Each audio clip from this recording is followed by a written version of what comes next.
এখন আমরা হচ্ছে শিখব কোন কোন সময়, ধরেন প্রথমটা শিখি, আলিফ শিখব আগে। আলিফ কখন কখন মোটা হয় আবার কখন কখন পাতলা হয়। দেখেন আলিফের সঙ্গে যদি মোটা হরফ, হ্যাঁ মোটা হরফের সাথে যদি আলিফ আসে তাহলে কি ওই আলিফ মোটা হয়। সবাই বুঝতে পারছেন? মোটা হরফের সাথে যদি আলিফ আসে তাহলে ওই আলিফ কি মোটা হয়। সবাই বলেন মোটা হরফের সাথে আলিফ আসলে, মোটা হরফের সাথে আলিফ আসলে বলেন আমার সাথে, মোটা হরফের সাথে আলিফ আসলে মোটা হয়।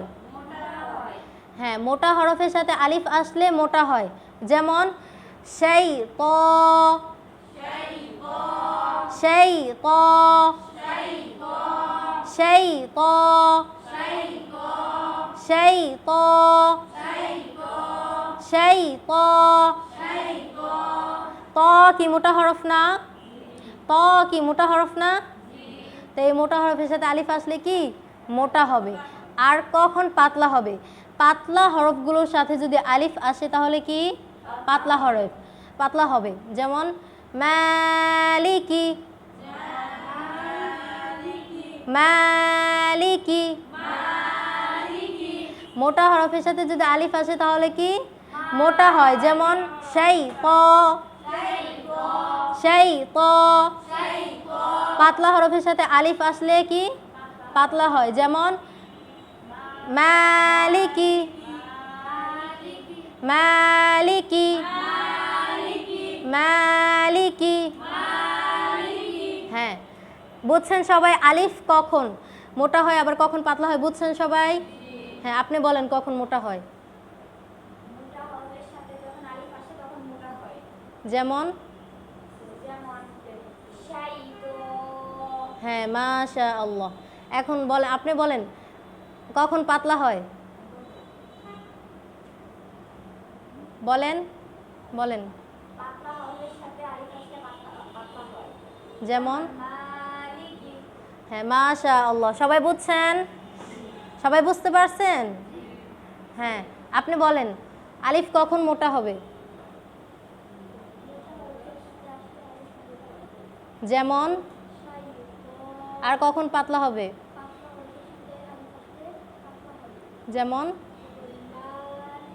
হ্যাঁ মাশাআল্লাহ আপনারা বুঝতে পারছেন। এখন হচ্ছে দ্বিতীয় নম্বর হরফ, তিনটা হরফ না আলিফ র লাম। আলিফেরটা আমরা শেষ করছি, এখন হচ্ছে কি দ্বিতীয় র, র। হ্যাঁ র কখন কখন কোনো কোনো সময় কি মোটা হয়, কখনো কখনো কি পাতলা হয়। এখন আমরা প্রথমে শিখব কোন কোন সময় র কি মোটা হয়। কোন কোন সময়? সবাই বলেন কোন কোন সময় র কি মোটা হয়। কখনো কখনো র মোটা হয়, কখনো কখনো র কি পাতলা হয়। ওইটা হচ্ছে আমরা এখন শিখব। যেমন ধরেন রর উপর যদি জবর অথবা পেশ থাকে তাহলে ওই রকে কি মোটা করিয়া পড়িতে হয়। সবাই বলেন র এর উপর জবর অথবা পেশ হইলে রকে মোটা করিয়া পড়িতে হয়। যেমন যেমন রব্বুকা, রব্বুকা, রব্বুকা, রব্বুকা। রাসূলুন, রাসূলুন, রাসূলুন। বুঝতে পারছেন সবাই? র হরফের উপর যদি জবর অথবা পেশ থাকে তাহলে রকে কি মোটা করিয়া পড়িতে হয়। রকে কি মোটা করিয়া পড়িতে হয়। যেমন রব্বুকা, রাসূলুন। আর কখন র পাতলা হয়? এখন হচ্ছে রয়ের নিচে জের, রয়ের নিচে জের হইলে কি র পাতলা হয়। রকে পাতলা করিয়া পড়িতে হয়। বলেন রয়ের নিচে জের হইলে রকে পাতলা করিয়া পড়িতে হয়। যেমন রিজালুন, রিজালুন, রিজালুন। হ্যাঁ বুঝতে পারছেন সবাই? হ্যাঁ, আপনি বলেন রকে কখন মোটা করিয়া পড়িতে হয়? বলেন বলেন।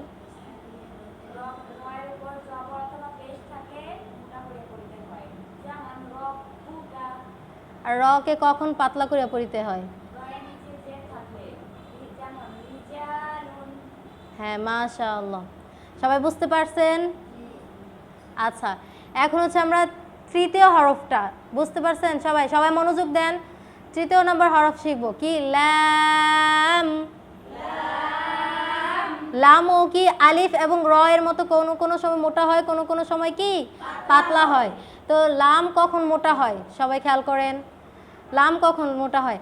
আল্লাহ শব্দের লামের ডানে যদি জবর অথবা পেশ হয় তাহলে আল্লাহ শব্দের লামকে পুর বা মোটা করিয়া পড়িতে হয়। বুঝতে পারছেন সবাই? হ্যাঁ, আবার খেয়াল করেন, আল্লাহ শব্দের লামের ডানে যদি জবর অথবা পেশ হয় তাহলে আল্লাহ শব্দের লামকে কি পুর বা মোটা করিয়া পড়িতে হয়। যেমন আল্লাহু আকবার, আল্লাহু আকবার, আল্লাহ। লাম কি পুর হয়েছে না মোটা হয়েছে না? আল্লাহ। হ্যাঁ, আল্লাহ শব্দের লামের ডানে যদি জবর অথবা পেশ থাকে তাহলে আল্লাহ শব্দের লামকে কি পুর বা মোটা করিয়া পড়িতে হয়। যেমন আল্লাহু আকবার। আর লামকে কখন বারিক বা পাতলা করে পড়তে হয়? আল্লাহ শব্দের লামের ডানে যদি জের থাকে, আল্লাহ শব্দের লামের ডানে যদি জের থাকে তাহলে আল্লাহ শব্দের লামকে কি বারিক বা পাতলা করিয়া পড়িতে হয়। বুঝছেন সবাই? আল্লাহ শব্দের লামের ডানে যদি জের থাকে তাহলে আল্লাহ শব্দের লামকে বারিক বা পাতলা করিয়া পড়িতে হয়। যেমন বিসমিল্লাহি, বিসমিল্লাহি, ইবাদিল্লাহি, ইবাদিল্লাহি। হ্যাঁ, সবাই বুঝতে পারছেন? আচ্ছা, আপনি বলেন লামকে কখন বারিক বা পাতলা করিয়ে পড়িতে হয়?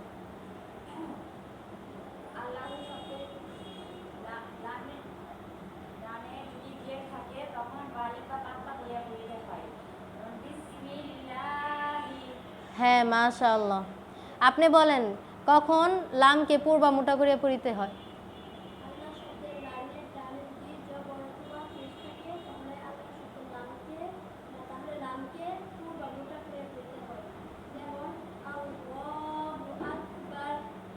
হ্যাঁ, মাশাআল্লাহ। আপনারা সবাই বুঝতে পারছেন। সবাই বুঝেন নাই? জি। আজকে হচ্ছে ৪র্থ নম্বর সবক পর্যন্ত পড়ানো হয়েছে।